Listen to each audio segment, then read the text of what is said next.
Where's Fielder? He's gone to the dogs.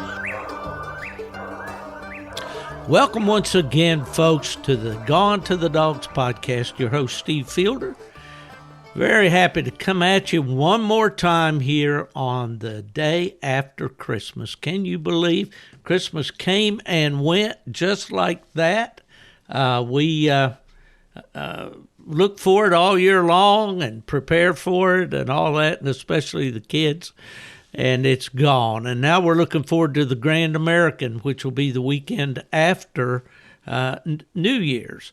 The big Grand American Coon Hunt in Orangeburg, South Carolina, always starts the Thursday after New Year's Day. So we're looking forward to being there in the big white vendor barn where I usually am with Terry Walker, American Cooner, Full Cry magazines. Looking forward to seeing a lot of you there. Now, last week on the podcast, we had Clayton Stark of Stark Outdoors, and we kind of put Clayton on the spot a little bit and asked him to talk to us a little bit about a dog that is kind of sweeping the country right now as far as his popularity and the interest that he's generating in the coon dog world, and that's the Davis Rosedale Phrogger dog. Well, folks, we have the source of the information on Phrogger. We've got his owner, Burchel Davis Jr., here with us tonight, and of course my sidekick, Kesten Jesse from over there in the hills of Virginia, is with us too.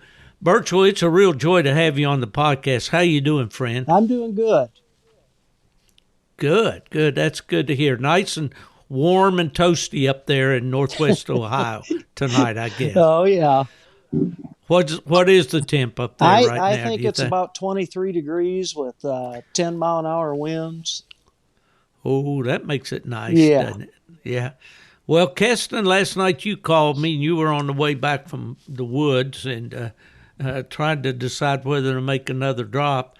I believe you told me it was 26, wasn't it? Yeah, it's there in Virginia. 26 degrees of 21-mile-an-hour wind gust. Yeah. Well, that's nice and balmy. We got a little cold snap down here in Florida right now, too. It's about in the mid-50s. But and my brother will be coming down here in a few days, and he always looks for beach weather, but I think he's going to be a little bit surprised this year for sure.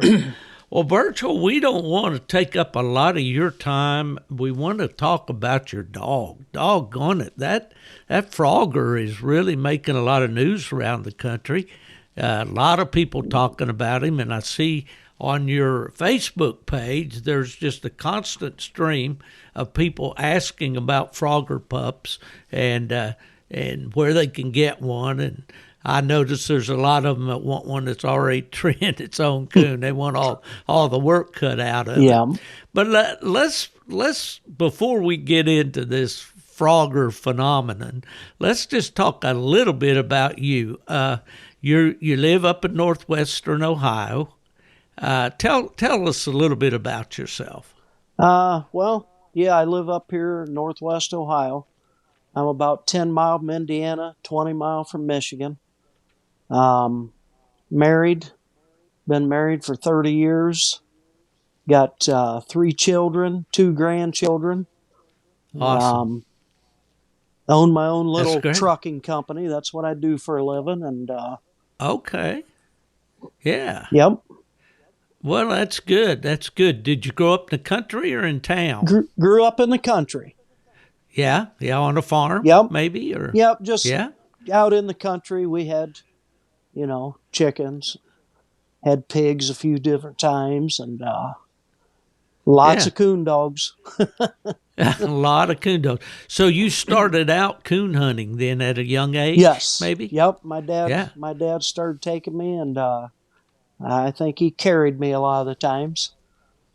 Yeah, that's kind of like my background. Well, if I can be so bold to ask you, how old are you now? 48. Burchel? Oh, you're just a kid, man. I got I don't feel like I it, got Steve. you by nearly 30 years. Yeah. Well, that's great. Fantastic, man. I'd love to be 48 again. How old are you, Kesten? 28. 28. Yeah. There it shaves another 20 Yep. off right there. Yeah. You young guys are killing me. That's the part about coon hunting that's so tough, is that, you still want to do it. You want to do it forever, but the old body wears out on you.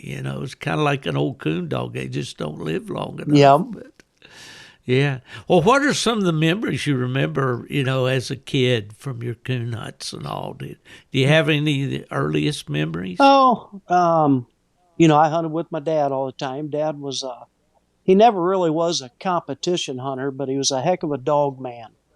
Very good training pups.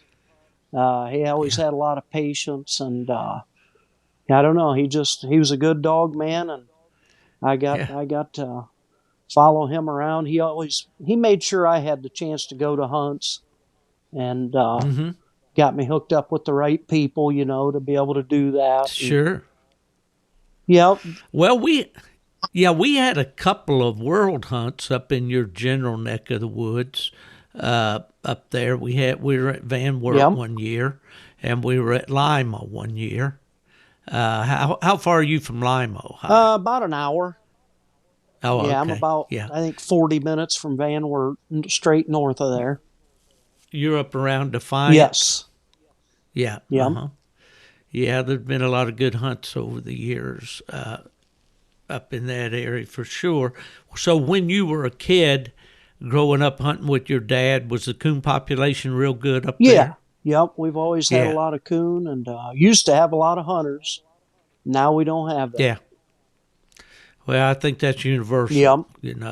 We've definitely thinned out the number of coon hunters, but still got plenty of coons. That's good to hear. Well,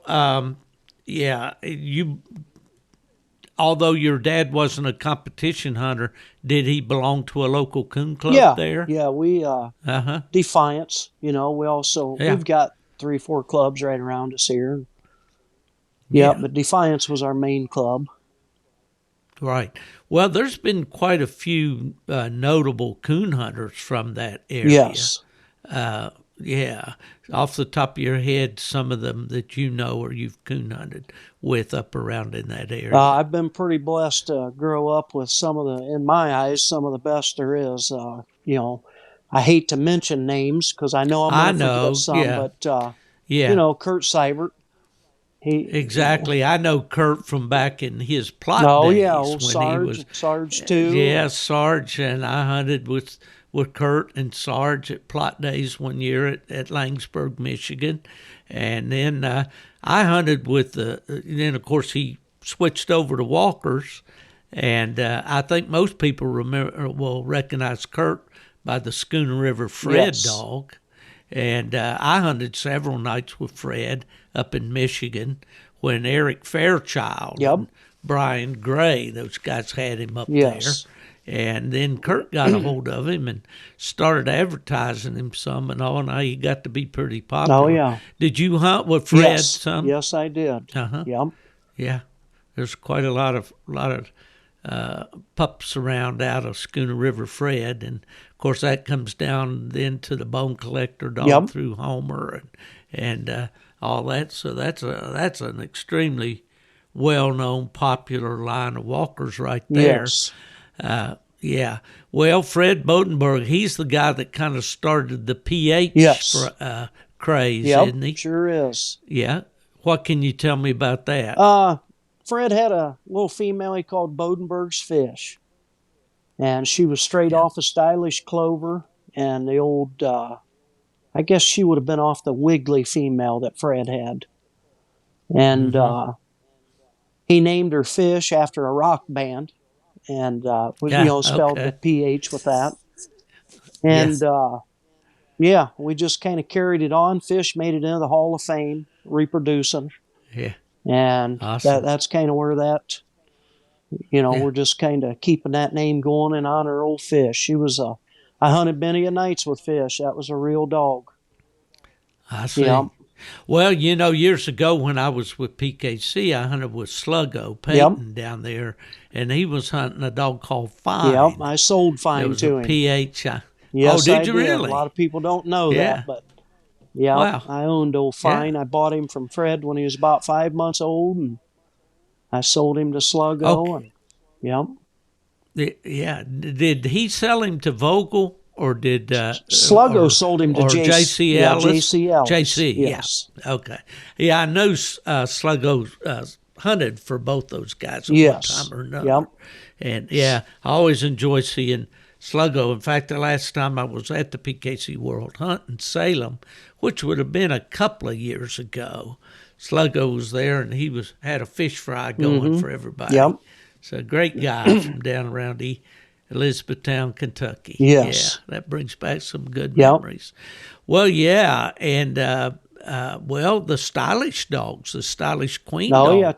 It's from that Yes. area there where you're from. Chuck Smearsaw. Yeah. Yep. Hunted with Gary Bradbaugh. Yep. Yeah. Yeah. Billy so, Cordy. Yeah. Dwayne Karras. Oh, Yep. yeah. I remember Dwayne real well from my PKC Yes. days. Used to have a lot of conversations with Dwayne. Yeah. Yeah. All good stuff. Yeah, so you really came out of a good area. Yeah. And I imagine when you started going to the hunts, I don't want to put words in your mouth, but you probably got some $30 lessons. You better believe it. Hunting with a bunch of guys like Yeah. that. Hey, they were all great, but you better be packing a coon dog when you showed up because they were, Yeah. Yeah. Yeah. Man, what a great place to learn the sport, Yeah. Absolutely. Well, I can't get this guy here that's been on our podcast a few times here now, Kesten, to get in the hunt yet, but he keeps saying that he's going to. And I believe he's got a dog that's got a bright future once he learns the game, learns the rules and all that. But Kesten and I partner on a puppy that's out of the dog that we're going to be talking about here in just a little bit. But, okay, let's talk about your background in competition. When did you start? When did I start? You start, yeah. I'm sorry. Yeah.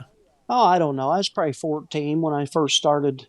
Dad would take me to the Defiance club hunts, and that's kind of how I got, trying to learn it and whatnot. And then sure, he hauled me around to, Defiance and Paulding and some of the places, lower Michigan, and then Onstead, maybe. Yes, Onstead, Reading. Yes. Yeah. And then we ended up, I'm sure you remember old Jim Chafin's Oakwood English Kennels. Oh, for yeah, sure. He was from around Auburn, you betcha. Indiana. Or, Garrett. Yeah. Yep. Super guy. Yeah. Well, he was a good friend of ours. And my dad said, "Hey, Jim, will you take this boy and haul him around?" And my dad would take me up there on Friday after school, and a lot of times would pick me up Sunday. And I'd go Friday and Saturday night with Jim, and boy, we had a good time. Jim and his guys. Well, you couldn't have been with a better guy. No, than him. That's how I really, I went to a lot of hunts with them guys.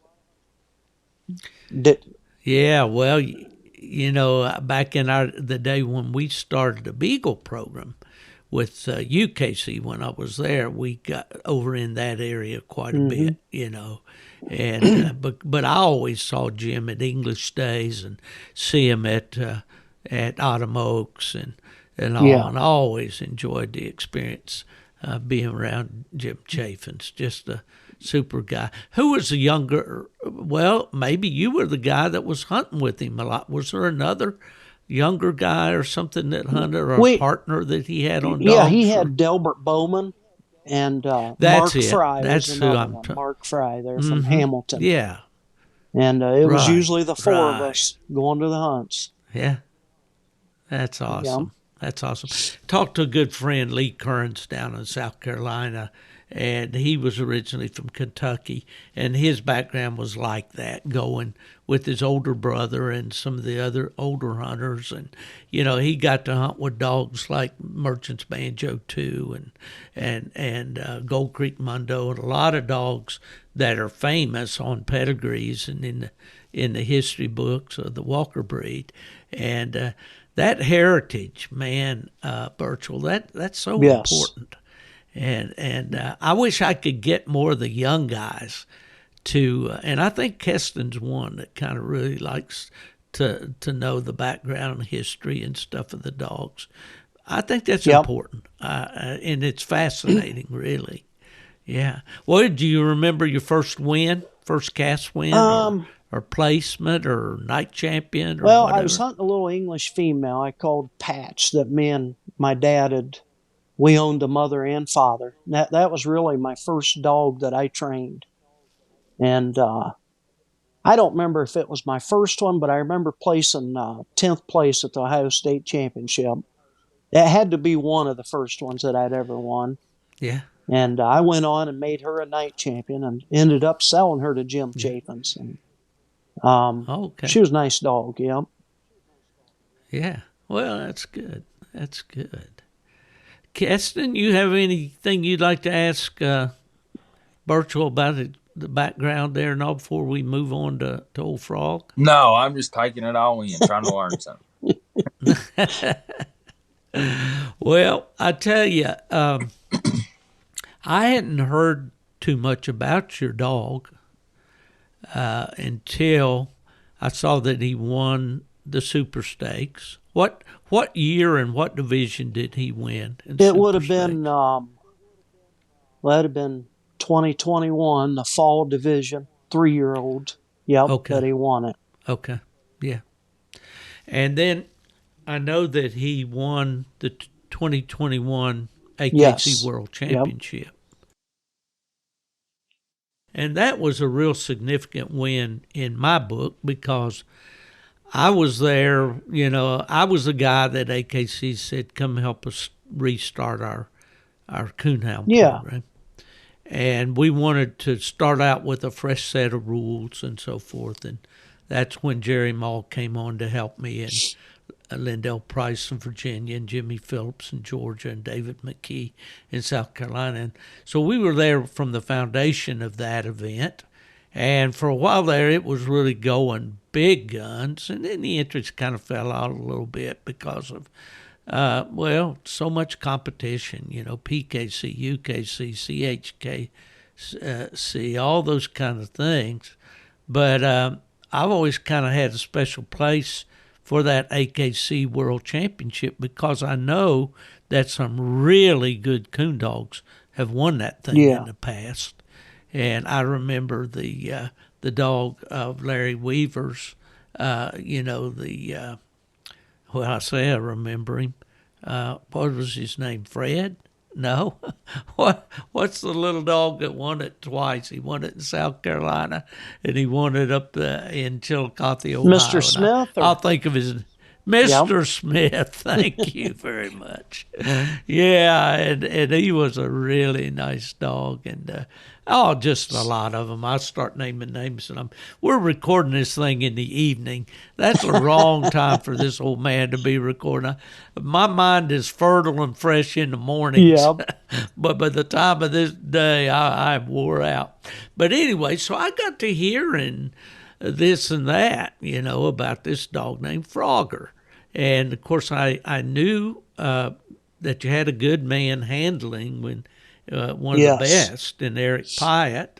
And so, first thing you know, everybody's talking about this dog with the distinctive mouth and that he's producing good puppies. And so I just, that's what I really want to talk to you about as much as we can in the time that we've got, Burchel. How did Phrogger come into your life? Well, my son had bought Phrogger's mother from Fred Bodenberg, just as a puppy. And he was in the process of training her. and he was in a car wreck. So it was a bad car wreck, and so the coon hunting was done for us. So I actually, probably going on a year after his wreck, sold her to Steve Burchel.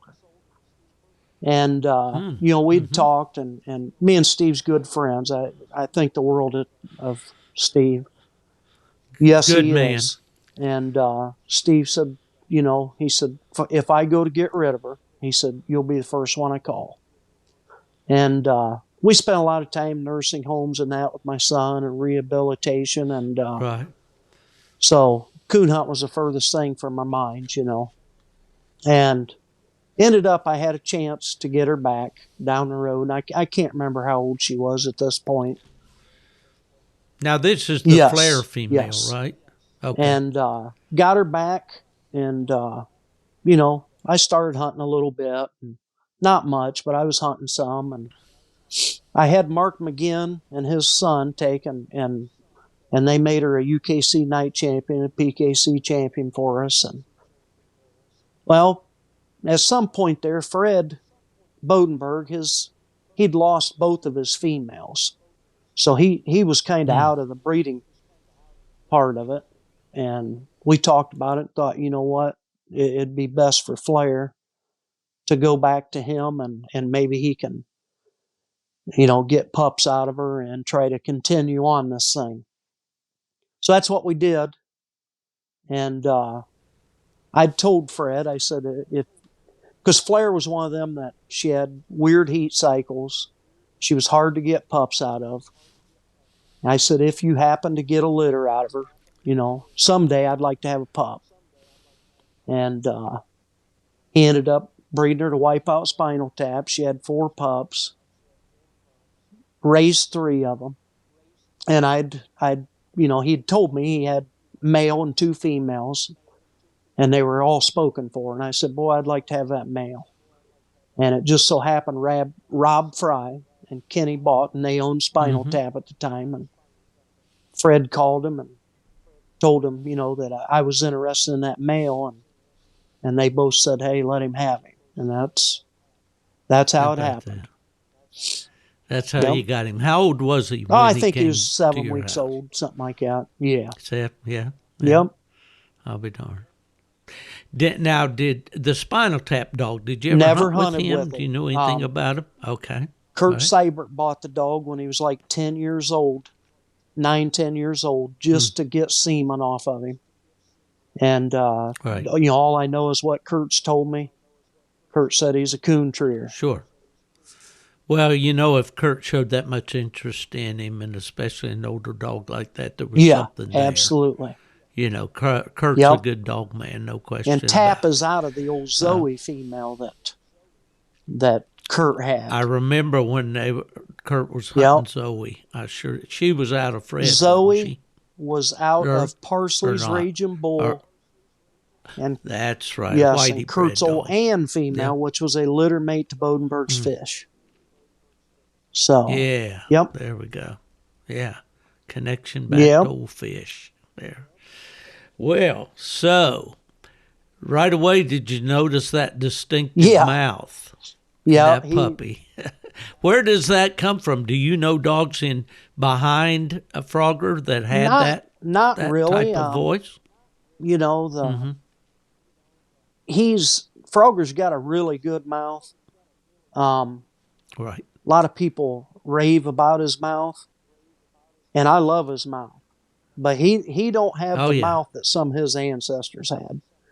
Parsley's Raging Bull, Johnson's Delta Rebel, them dogs right there had the best mouths I've ever heard hung on a dog. But I hunted with Bull one time in the PKC World Hunt down at Aurora. Right. But Jeff was Stallard was hunting him for Charlie, I think. Yeah. But as far as the distinctness, I don't really know where that comes from. Because, he's got that mouth that when he opens, everybody knows it's him, I don't know. Yeah. Is he a pretty high-end strike He dog? used to be. Or He how used would you? to be. When Yeah. he started off, he was he was a 100 strike dog. When we started running him in the hunts, he realized that if he would keep his mouth shut, nothing would follow him. So he just kind of learned to sneak off. Yeah, so the hunts changed him, Yeah. Oh, yeah. Yep. And they will, for sure. The Yes. smart ones. Yes. Yeah, for sure. Well, at what age did you start him? And how did he you started start him? himself. He was probably 4.5, 5 months old. He started treeing cats around the house, and he'd never really been pinned up. And he pretty much he slept on the lawnmower, and he didn't have a dog pen. So we ended up, once he started treeing cats and stuff like that, I decided, well, it's time to pin him up. And Right. never fooled with him. When he turned 6 months old, on it, his 6-month birthday, I thought, Right. I'm going to take that little devil back behind the house, see what he'll do. And I own a small woods here where I live. And I cut him in there, and he went in there and struck a track and ran it. I mean, you'd have thought he'd have ran 1,000 tracks and come treed with 3 big, long, screaming squalls and broke it over to a chop and just treed every breath. And I went in there and he had a coon. 6 months 6 old. months old. Yep. Yeah. Kesten, you're going to have to get with it now. You got a couple months there with a little Fancy, we call her. Yeah. She's got the hunt and hustle. I don't think. She's 4 months old and she will leave there by herself. And I mean, the other night she went 300 yards by herself. I mean, I was hunting her with another young dog I got, but I mean, opposite direction. Yep. By herself. Well, that's cool. So, at 6 months, then you see him run and tree his own coon and have it. What did you do? Did you pour it on him then, or did you I just kind of took take it easy on him? Yeah. I don't know. It's neat seeing them start that young, but boy, you can screw them up in a hurry. And, I'd take him out once a week, sometimes twice a week for a drop or two. And I just think that's important, just to go slow with them. Well, Kesten and I've been having this conversation with Fancy, about Fancy, and how we know that she's going to naturally go hunting. She's already trailed up a drag and treed it strictly on scent, on a coon that he'd killed earlier in the night. She didn't see the coon at all. It was in the truck. He took it out of the truck and made a drag with it. What'd you say, about 80 yards, Kesten? Yeah, about 80 yards. I didn't let her see it or nothing, and then got her out of the dog box. And just as soon as she hit the ground, she went to it, and it took her a minute, but she found it and treed on it. That's good. Yeah. So we know the natural ability's there. So now the problem for us is going to be to take it slow with her and not push her too fast. I think a lot of guys make that mistake, Burchel, and you alluded to that they do. Yeah. So anyway, then when did you start hunting him on a regular basis? That would have been in October. He was 6 months old, and like November, I hunted him. And of course, November, a lot of time here, it's good hunting. That's when your season comes in there. And I hunted him, a couple nights a week. And it wasn't long. 1st of December or so, our coons kind of shut down, weren't moving. As far as for a puppy, be able to tree him. And he started doing some junking. So I put him up. And I just kind of, I'd drag him out on a night I thought maybe they were moving. And, sometimes he'd go in there and strike him a deer, strike him a rabbit. I'd take him back home. So it was probably March before I really set in and started hunting him. Yeah, I'd say. Yeah. Well, we had this conversation last night. With Kesten's got a real nice young dog there named Clyde, and I think he junked a little bit last night. Probably mostly a sight race across the field. Bad night. Yep. Coons aren't moving, all that stuff. Those are the kind of nights that it's better to leave these pups at home. My dad taught me that years and years ago. He worked away during the week and was home on weekends, and he'd say, "Don't take my dogs out there on these old bright, cold moonlight nights. You're just going to get them running junk," talking about young dogs. And of course, when you're young and you want to hunt, you want to go every night. But there's a lot of patience that goes into making a coon hog, isn't it? Yep. Yeah. Well, people have heard me talk about those things a long time. The reason that we have people on like you on this podcast, Burchel, is that you have a lot of knowledge, a lot of experience, and we want to hear things from your angle and all. But, how long was it before you put him in his first hunt? Oh, he was probably 15, 16 months old. I carried him. And I just wanted to kind of see what I needed to work on. Put him in. I remember putting him in a couple UKC hunts, or at least one, and didn't do any good. He looked good, but this line of dogs, they don't want to tree with anything. And the whitey line of dogs, if a dog trees a coon on them, like say right out of the truck, they'll pout up on you some. And you got to kind of teach them, you either need to be here or get out of here. And I needed to see that because I just hunted him alone, and I seen that out of him and went to working on it. Then I put him in another UKC hunt, and I won that. And then a friend of mine, Josh Johnson, and him and Chris Jackman, they asked if they could take him to a doubleheader, two doubleheaders, and get the money won on him. I was actually at the Ohio State Fair with my daughter showing pigs. And they took him and won 3 out of 4 rounds with him, got his money won. And he didn't see any more hunts till the Super Stakes then. I see. So you got, yeah, that kind of reminds me of the way I did it too when I got into PKC and had a nice young Walker female out of Mill Creek Molly and Silver Dollar Stone. I just wanted to get her money won, but I wasn't excited about keeping her, in those hunts because back in the heyday of those pup derbies and all, there was a lot of good young dogs that were burned out and ruined by hunting them too much with young dogs and too much stuff going on, But that's great. So now he was a fall pup. Yep. Yeah. Okay. So did you hunt him I know he won it as a senior, right?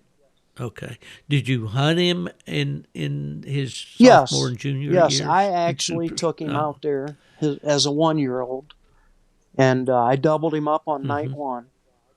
And came back on Friday night, didn't do any good. And then as a 2-year-old, Eric hunted him, doubled him up, and didn't go any further. And then as a 3-year-old, he won. All right. Well, guys that think you can just waltz out there to Salem, with a good dog and just have a cakewalk right into the Final Four. I tell you what, what, awakening, don't they? You think, go out here and double this dog up. It's not that hard. It is tough. It's tough. It is. Those late rounds are the killer. Yeah. I got my little sad story. They've heard it on here before about when I was hunting that Kelly, her 2-year-old. And, man, I had that cast won. I had it won. I had my money counted. I was going to the finals on Friday night. I was in a late round hunting with the dog that had won it the year before and all that. I guess I was hunting as a 3-year-old. But anyway, she gets treed right at the end of the hunt, and I've got a tree or the stationary's going to catch me. and get up there, and every tree on that ridge was as full of leaves as it could be, except the one that she treed on, and it was slick as a doorknob. I mean, and down the tube went about $2,500 right then, because back then it was paying pretty strong to get in the finals. Two cast wins. But that's coon hunting, isn't it? Yeah. Well, so then you go out there. What did you do? Did you win the Super Stakes first, or did you win the Ohio State Championship? That would have been the Ohio State Championship. I think that is in like April. Okay. Yep. Eric handled him, and he had Jeff Stallard, Casey Stallard. Can't remember who the fourth dog was in there, but they were hunting Joe. Set him up, Joe and O.C. George. They had Joe and O.C. George. I saw that. Who was that fourth dog in that cast? I cannot think of it right now. I can't either. Yep. I'm going to have to go back and yeah, look he that won up. that. And that's the night that O got run over. Yep. So. Yeah. It's a dangerous game, especially up there where you hunt. That brings up a little sidebar there. You live in a part of the world where a lot of good dogs have gotten killed on those highways up there, because you pretty much got hard roads all the way around. We got the 1 sections, mile. Don't you? Every mile is a road, and that was my decision to that's the reason I retired Frog. Hard decision, but they're awfully the odds are pretty good of getting one killed. Well, I would say, especially in the case of a dog like Frog that has got so much attention, got so much going for him, his greatest value now has got to be in the stud pen. But it's hard to leave a good hound really is. in the kennel, and you know that. It sure is. Yeah, for sure. I can imagine. What would you do, Kesten? You got a dog like that? I don't know. It'd be tough. I can't leave them down there. I get to feeling bad for them. It'd be tough. I'd say I'd have to hunt it some. I wouldn't be able to put it up for good, I'd have to pleasure hunt it some every now and then, once or twice a month, I guess. Yeah, it just takes one time, though. Are you going to hunt him at all? Yeah, I turned him loose night before last, let him tree 2 coon. Yep. Yeah, I'd do something like that, but I wouldn't throw him in the kennel for good. Yeah. Well, when you get out there and you're at the mercy of your guide, when you go to a hunt, and nobody wants to say, well, I'm not going to turn loose. But sometimes you can look the situation over. You figure, well, it's not worth it to me to take this chance, But I also don't know what it's like to hunt where you're at, because where I'm at, there's some pretty safe places you can turn one loose. They go long before they get to the road. Yeah, he's kind of in rolling foothills of mountains, Okay, so you win the Ohio State Championship. So that's kind of your first. That was before the Super Stakes win, right? Okay. Any other high points before you go to Salem? Yeah, it's hard for me to remember now, but we'd run some $2,500 hunts, and we pretty much got the money in all of them, I believe. I that year there, that would have been 2021. I think Frog got a piece of every hunt he was in, other than we had hunted one pro sport truck hunt in Reading, Michigan, and we did not do any good there. But everything else, $2,500 hunts, and that, everything we brought home a paycheck from. Yeah. Yep. Yeah. Well, I was looking at a pedigree online, and I don't have a up-to-date pedigree on him at all. The one that I saw here on this one particular pup, he was showing $70,266 in lifetime earnings. That's it. Is that pretty much what he's got now? That's it? Yeah, okay. That's pretty darn impressive. And at that point on that pedigree, he had 124 pups that had won Yeah. $18,700 and some dollars. I'm sure that's changing, Yeah. probably daily, but that's pretty darn impressive for sure. I remember back when Mill Creek Molly was the all-time money leader with around $100,000, and back in the day, 70 grand was a lot of money. And it is today too, but still, with these larger entries and all, larger payouts, it's kind of gotten crazy now. But okay, so you go out to Salem.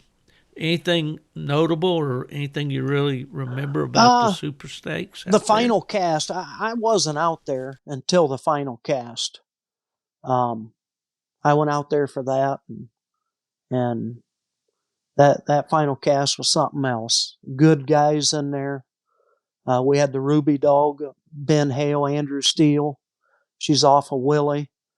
Had the Cash App dog, Nick Brady, which I drawed App when his name was Enos as a 1-year-old at the Super Stakes. He was owned by Jay Miller then, which is right up here at Middlebury, Indiana. That was a good cast. I was out on the road listening. What really, I'd told my wife all along, I said, Frog's going to win the Super Stakes at some point. And I was out at the road, and it was, Scott Faulkner had come back. He was in the cast. He was walking along. He'd come back. He said, well, it's down to Phrogger and Cash App. He said, if Phrogger's got a coon, he wins it. Well, I didn't have any cell phone service, so it's just killing me. You could hear Frog treed way left-handed. You could hear App treed way right-handed. And so I'm out at the road, no pressure. No pressure. And, Scott said, well, I'm going to go down the road when they get done. He said, I'm going to pick Nick Brady up. So, okay.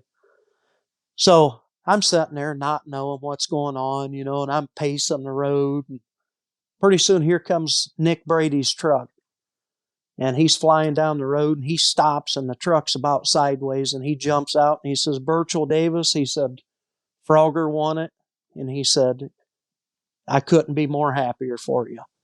And, that is sportsmanship. How about that? It come down to him. Yep. Yep. He's a West Virginia boy, That's right. like I That's am, right. by the way. And so that I thought that was neat. I thought, here's a guy that, he wanted to win it as bad as we did. Come down to Frog having a coon. They walked in, he had a coon, it was over, and that was just exciting, Yeah. Oh, absolutely. Absolutely. And that shows now the Ohio State Championship that you won, was PKC. that the PKC or UKC? PKC. Yep. Okay. Good. All right. Yes. Now he is a Grand Knight. He made Grand Knight as a 1-year-old. Yeah. Yeah. That's outstanding. Well, then what led up to you deciding to go hunt in the AKC World Hunt? Because we all know, that everybody thinks about UKC and PKC, and maybe a lot more, I wish, would think about the AKC World Hunt because it's a good hunt. But what was the decision? Eric had mentioned on that? The AKC World Hunt was down there at Bainbridge. And he said, what do you think about it? I said, I don't know. I said, we can talk about it. So it got closer there. And he says, hey, do you want me to run him in that? He said, it's only about an hour from my house. I said, yeah, you might as well. And so that's just kind of a spur of the moment, go do it. And he went, the first night got him in. I think it started on a Wednesday, and I guess he would have had to, go back on Friday night.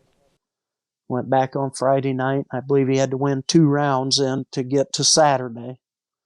And I showed up down there Saturday for the final cast. And boy, what a final cast. Them dogs in there, you had Echo in there. Micah Markham hunting the Oreo dog, and Greg Maynard. It was quite the cast. Mm-hmm. Greg just Greg just the night before we were Yes. recording Yep. this won a truck Yep, I in seen Pro that. Sport. Yeah, at Yes. Good Springs, Alabama. Yeah, Yep. with the powder female. Yeah, yeah. Well, wow, a terrific final. What do you remember I wasn't about allowed that? to go on the cast. So me and fella that lives down there, Jerry Lewis, we went pleasure hunting.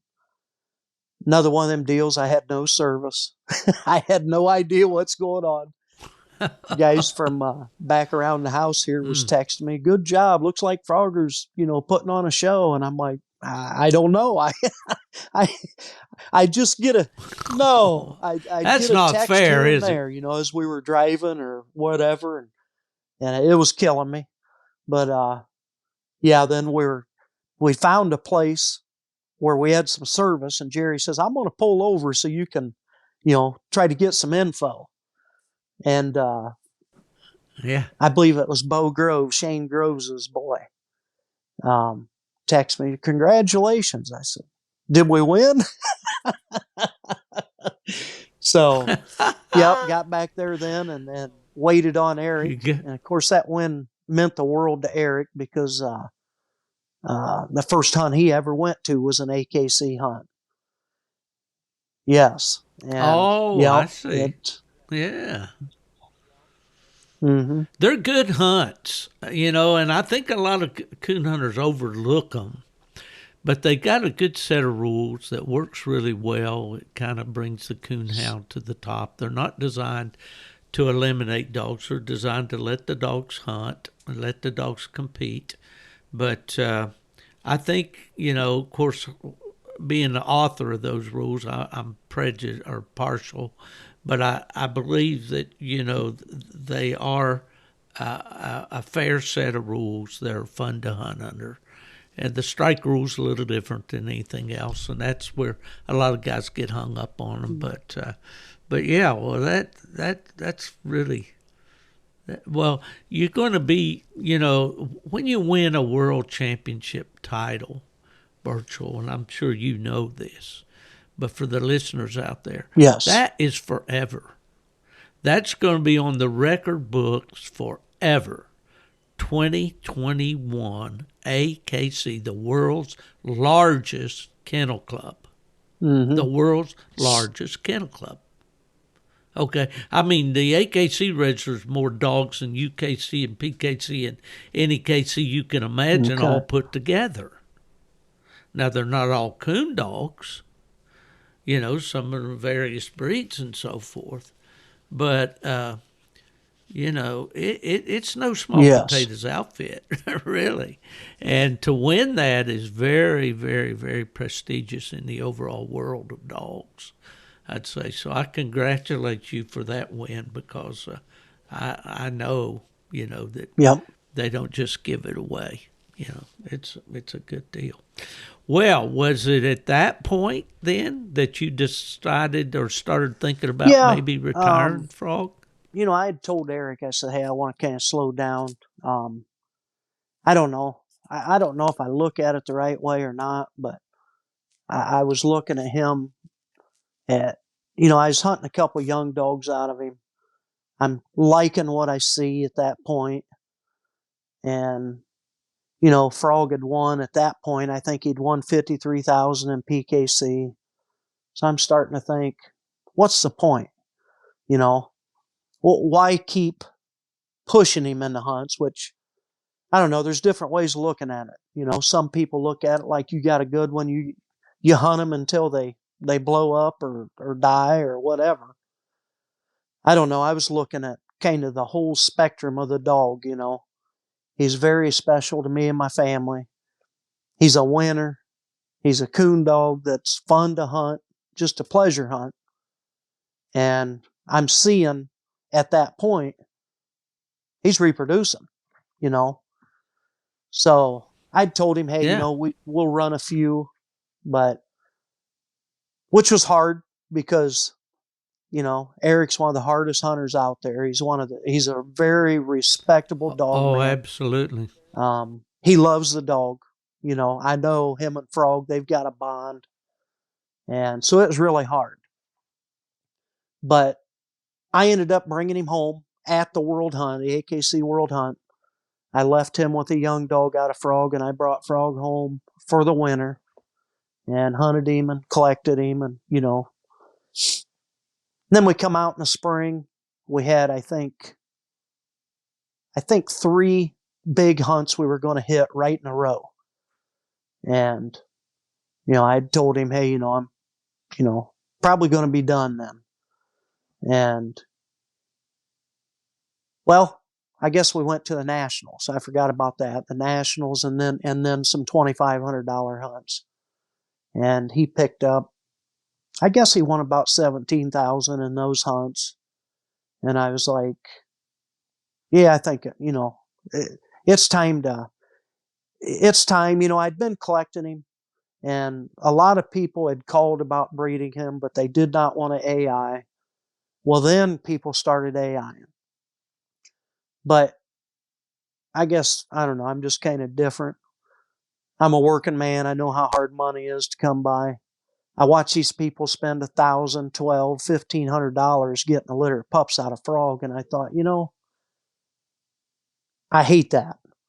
You know, it's costing people a lot of money to get a litter out of him. That part was bothering me. And me and my wife talked it over, and let's just retire him, you know. So that's, and I don't know if it's the right decision, you know, but. Well, it's your decision, and you know, nobody can ever look in the crystal ball and say what's down the road, but it's your dog and your decision, and so now you are live breeding him now. So yes, okay. Yes. Yeah. Yep. I know my friend Randy Smith. I mention him quite often. He just came back from your place, I believe, and brought his world champion female over to Phrogger. And of course, that's where Kesten and I got this puppy that we have now was from Randy. So, yeah, that's the 3rd female Randy's bred to him, and that's huge. I've been reading about Randy Smith for years. You know, Randy and I are good friends. I really didn't know Randy until 2016 when he won the World Hunt, and I spent a lot of time talking to he and Tom Strang and Rick Strouser, who handles for him, out at Greencastle at the World Hunt. And then Terry Walker and Randy been going fishing for years up at the Canada and all this. Okay. So Terry had been telling me about it, but Randy and I just became good friends, and I think he kind of looks at me like a second dad or whatever, but we've gotten to be really good friends, and he puts so much effort and thought into breeding dogs. You know, it's not just a happenstance thing with him. And Randy doesn't pay me to be a spokesman for Lone Pine Kennels, you know, which I know I sound like that sometimes, but man, it's impressive when you go up there and he'll just pick out this one or that one out of the kennel. You cut him loose. It's a coon dog. I can promise you it's a coon dog if it comes out of that kennel. So anyway, that's good, and again, Kesten and I are really excited about the little female we've got here. Well, so has the breeding schedule picked up? I'm not trying to get into your business, but I mean, it's been pretty good, pretty steady. Yeah. I think I bred one from Michigan this morning. I think it was Thursday. Bred one out of Indiana. The week before, bred one out of Virginia. Well, that's good. That's good and got steady. Another one. Yeah. Yep. Well, got one, I think, at the end of this week, Louisiana. A Willie female out of Louisiana. That sounds good. So, yeah. Well, that's great, Burchel. Well, we certainly wish you nothing but the absolute best with him. Any future plans? Are you still making frozen semen available to those that want it, or? No, you're not doing that at all anymore.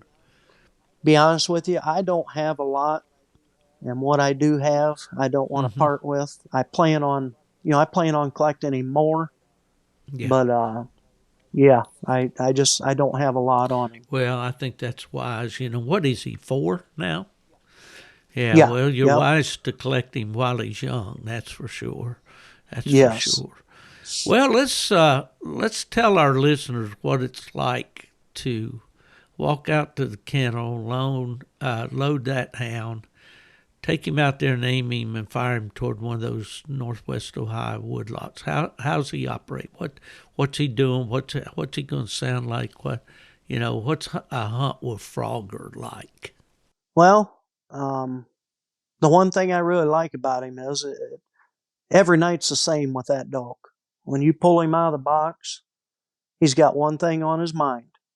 He don't care if there's 3 other dogs coming out of the box. He don't look over his shoulder at them. He don't care. You turn him loose, he's going to throw dirt in your face, and he's going to be in there, and he's going to tree a coon as quick as he can. And he is the most focused animal I've ever turned loose. And it doesn't matter if you're at a hunt, pleasure hunting, it doesn't matter. It don't matter if you just bred a female, whatever. He don't care. He's single-minded. He wants to tree a coon. Yes, he is. Yes. He does it quick. Yeah. Will he gear down and cold trail, or does it? Yeah. He will. He will. He's not going to go in there and strike a weak old track, I call him more of a medium nose type dog. He's not an ambusher. He will get down and run a track. He will grub one, but he's not going to stand on his head. Yeah. To me, he don't have a lot of downtime like that. He's probably one of the most important things to me, especially in this day and age where we live. Now, I'm very fortunate. We've got good people around here that'll let you hunt. He's going to tree a coon where you put him. Yeah. If you put him in a 20-acre woods, if he has to, he's going to keep going. But that's not his style. He wants to tree a coon where you put him. He knows and where they live that are up. And is he typically there's a lot of conversation goes on about what really is a layup dog, and is he a dog that can locate a coon that's up there, as they say a lot, sleeping? Yes. That kind of coon. Yep. He can tree a layup coon. Yes, he can. Yeah. So he will wind and use the air currents and so forth to locate. Yes. That's what I love in a hound. I really like that. I love a good trailing dog too, but I don't want one to stand on its head, and I don't want one to open too much on the ground. I'd rather them open here or there, But everybody has their own choice, or their own preferences, I should say. Yeah.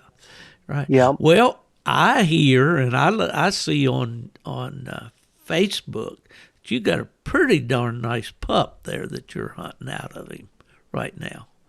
Well, which one? Okay, tell us. The youngest? The youngest one I think is the one that's kind of got everybody excited right now. I know Kesten, he's grinning over here like a, as I used to say, like a mule eating briars, Tell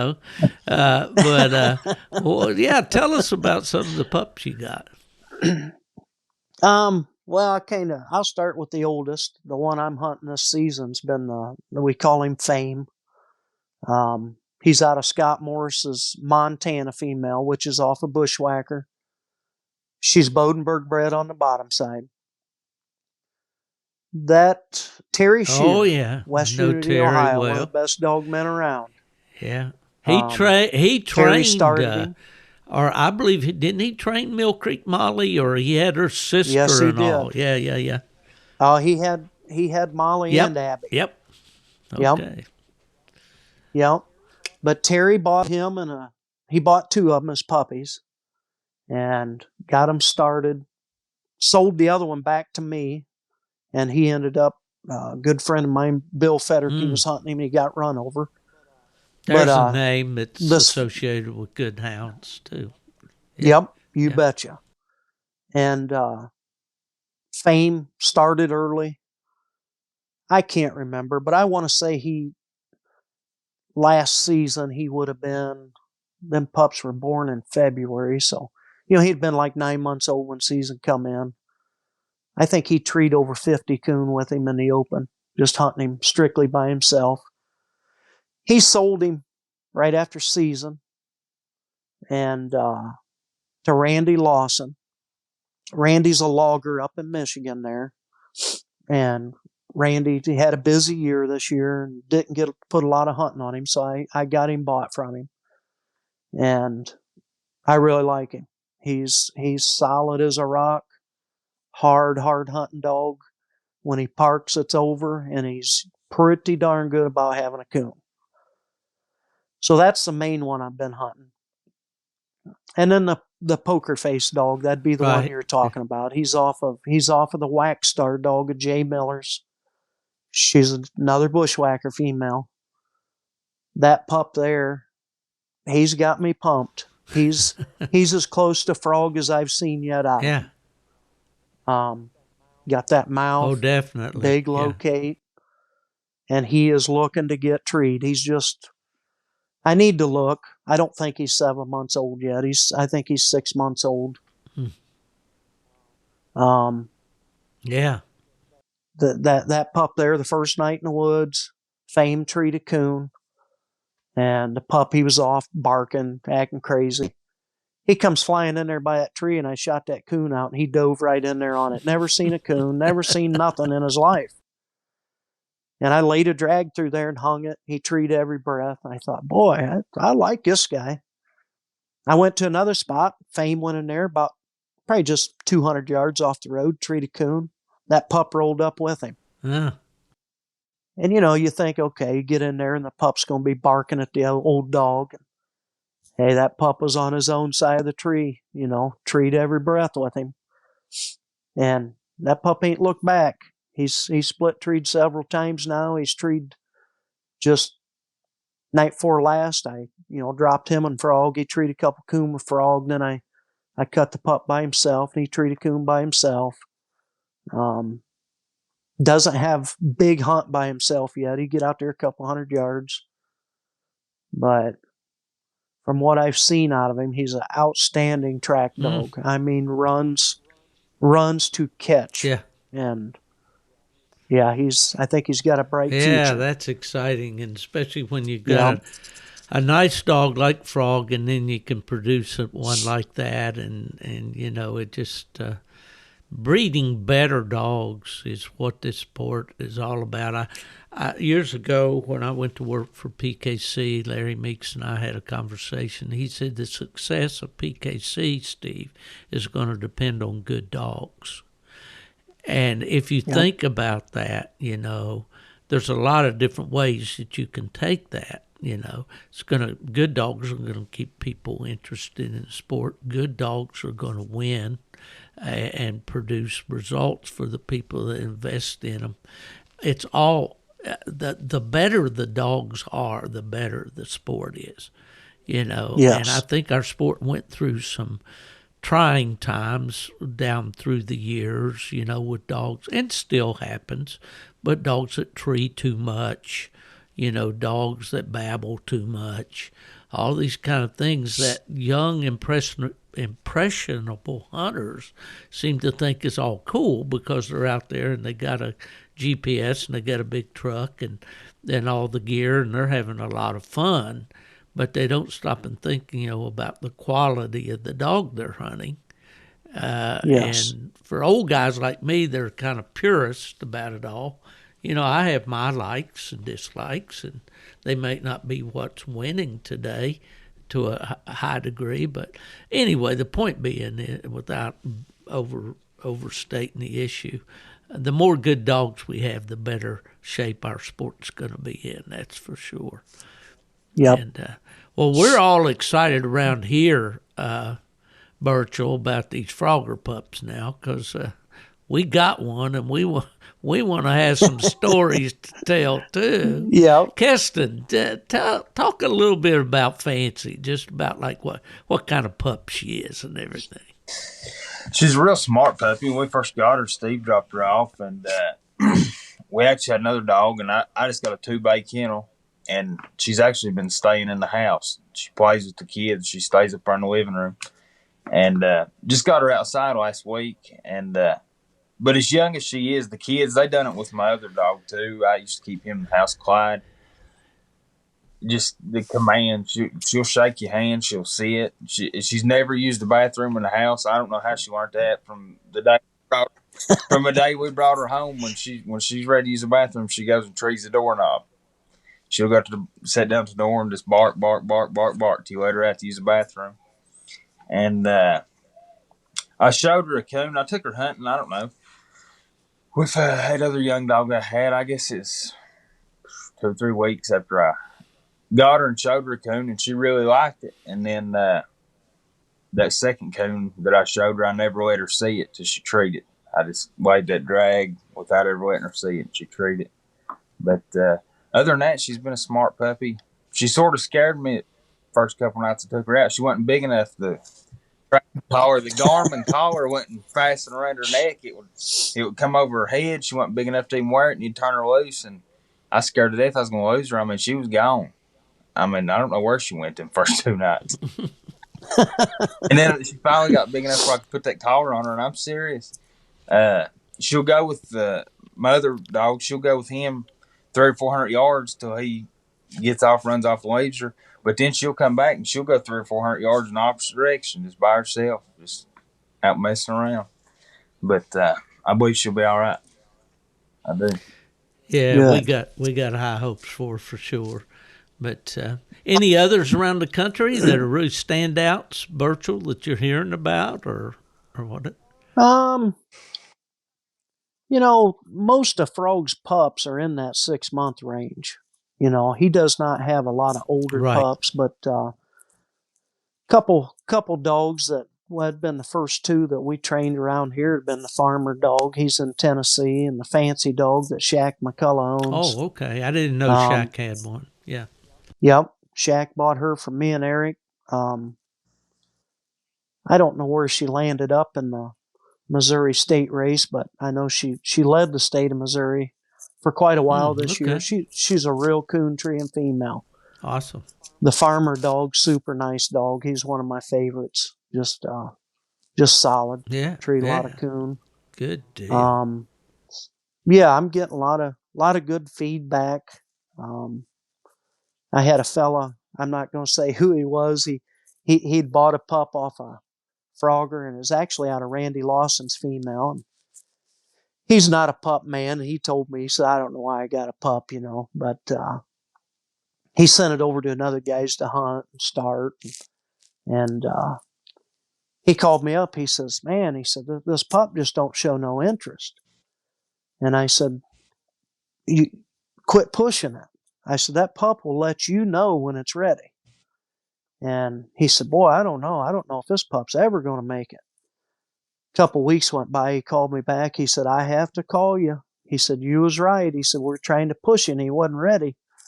He said, last night that pup took a track, struck it. He said, the old dog was sitting in there treed. He said, that pup struck, drove a track up in there, come treed. He said, treed like an old dog. Toenails in the wood. He said, had the coon. He said, I cannot believe it. I said, well, a lot of these pups, you can't force them. Yeah. You have to be patient. Right. Let them tell you when they're ready.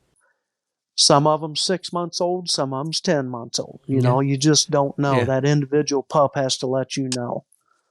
But, I'm getting a lot of feedback. I've got another pup that I own that Jerry Lewis in Bainbridge, Ohio is hunting him. He's off of Eddie Gottfried's Firefly, which would be off of a litter mate to Old Hardwood Fine.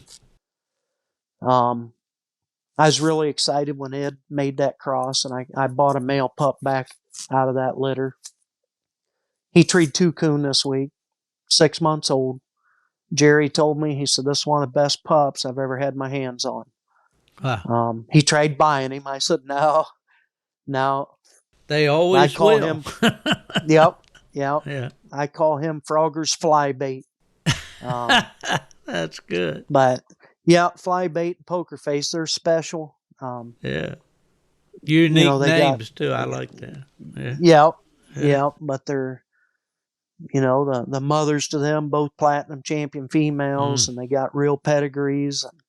Yeah. I've had a lot of people trying to buy both of them, but they're kind of in Phrogger's status. They're not going anywhere. Well, the more we talk about the dog, the more people are going to make unrealistic expectations about them. They're not going to, as I said, or heard somebody say once, they're not going to walk on water and talk on TV. No. They're dogs. No.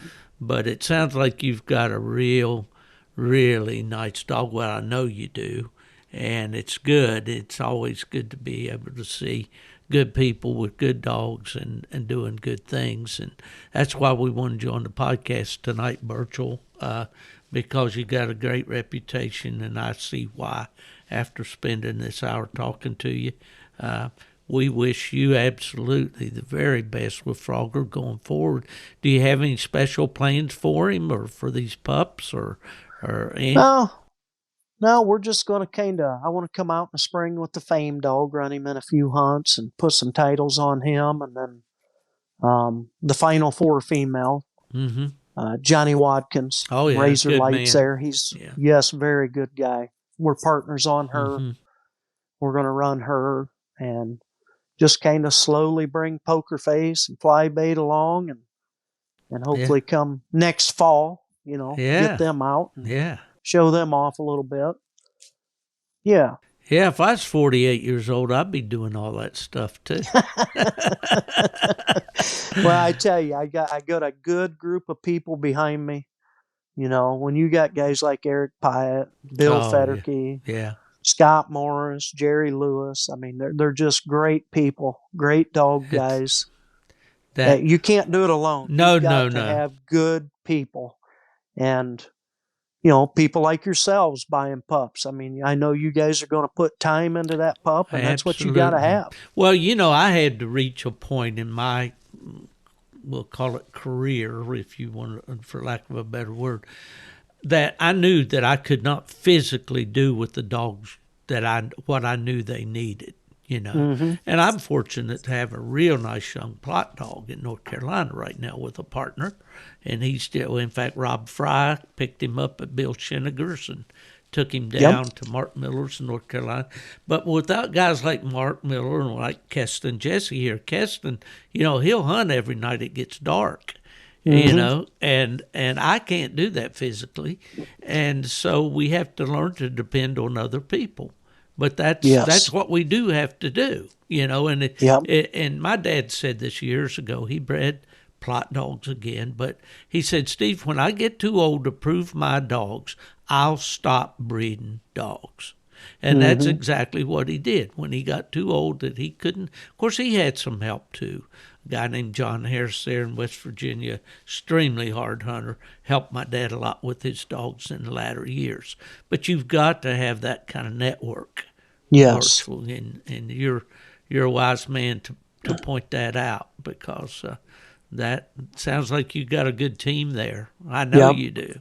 So that's awesome. You can have the best reproducer in the world, and I'm not saying I do, but if you don't have people hunting them and hunting them the right way, you don't have nothing. It doesn't do any good to have them tied behind the barn. No, and that unfortunately, that's what happens to a lot of dogs, not only out of Phrogger, but any stud dog. There's a lot of good ones out there that got wasted. Oh, no doubt. And that's the biggest frustration for a breeder that tries to do it, for the right reasons, is getting these puppies. Guy keeps the pup and he puts it in the pen and he throws the feed down to it once a day. Doesn't teach the pup a thing, has these unreal expectations. Yes. And, but that's all out of your control. When that puppy leaves or that female gets bred and that guy sells those puppies, it's totally out of your control. You just got to hope that it's going to be, the right people are going to get them and do right by them, Yep. But, that's for sure. To me, I always thought that's just such a loss to know that you've got a well-bred puppy out there in the pen and not take that dog hunting. Yep. That's got me up out of the easy chair many a cold night, Yes. knowing that I didn't want to go, but I said, that pup's got to be hunted, Yep, that's for sure. It's a waste if we don't, that's for sure. Well, Burchel, it's been just an absolute privilege for me. We've been at it almost an hour and 15 minutes. I can talk more if you got more to say. I mean, I can listen more. That's what I mean. Yep. So, anything you want to add that we haven't covered today that you think maybe I would have, and anything at all? The only really thing I got is I want to thank everybody. Like you guys calling me and wanting to do this podcast. It means a lot to me that people are interested in Phrogger because, I seen early on how special he was, and I think now other people are seeing it.